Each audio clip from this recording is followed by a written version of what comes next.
జీవితంలో అవకాశము అందరికీ వస్తుంది.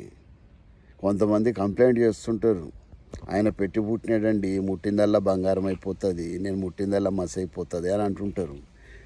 సో మనం తిన్న ఆహారం మరి మసెందుకు అవుతలేదండి? ఎప్పుడన్నా ఆలోచించిండ్రా?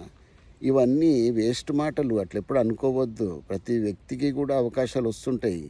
కానీ రెండు రకాల మనుషులు ఉంటారు ప్రపంచంలో, చూసేవాడు, చేసేవాడు.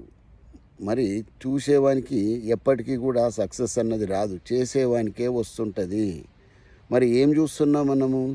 అవతల జీవితాల్లో తొంగి చూస్తూ ఉన్నాం. బిగ్ బాస్ షోలు వస్తుంటాయి కదా, ఎవరేం చేస్తుండ్రో ఏమంటారు ఎపిసోడ్ మిస్ అవ్వకుండా చూసేటోళ్ళు ఉన్నారు.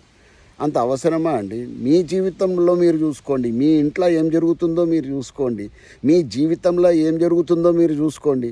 ఒకళ్ళ సంగతి ఎందుకండి? ఎవరి బాధలు ఎవరి తిప్పలు వాళ్ళు పడుతూనే ఉన్నారు, వాళ్ళు ఎట్లాగూ ఎదురీదుతూ ఉన్నారు. సో మీరెందుకు అందులో తలదూర్చడం? మీకేవో కష్టాలు లేనట్టు, ఇబ్బందులు లేనట్టు.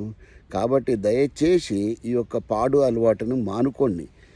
మీ యొక్క లక్ష్యం ఏంటో తెలుసుకోండి, మీ యొక్క ఉద్దేశం ఏందో తెలుసుకోండి. ఇప్పుడు రెండు జన్మలు ఉంటాయంటారు. పుట్టినప్పుడు ఒక జన్మ, తర్వాత నేను ఎందుకు పుట్టాను అని తెలుసుకోవడము రెండవ జన్మ అవుతుంది అన్నమాట. సో మన పర్పస్ అన్నది ఏంటో తెలుసుకున్నప్పుడు జీవితం రంగులమయం అయిపోతుంది. అంతే తప్ప అవకాశాలు నాకు రాలేదు అని కాదు. అవకాశాలు, సరైన వ్యక్తి ఏం చేస్తాడు? అవకాశాలని సద్వినియోగం చేసుకుంటాడు, లేని చోట కొత్త అవకాశాలని సృష్టించుకుంటాడు. గమనించినారా? సృష్టించుకొని జీవితంలో ఎదుగుతాడనమాట. కాబట్టి కంప్లైనింగ్ నేచర్ ఎట్టి పరిస్థితుల్లో వద్దు. ఎందుకంటే ఈ ప్రపంచంలో అందరూ కూడా ఎదుగుతున్న వాళ్ళే. దాన్ని బట్టి మనం కూడా ఈదాల్సిందే. ఒకరోజు మన గమ్యానికి దగ్గర అవుతాం. All the very best.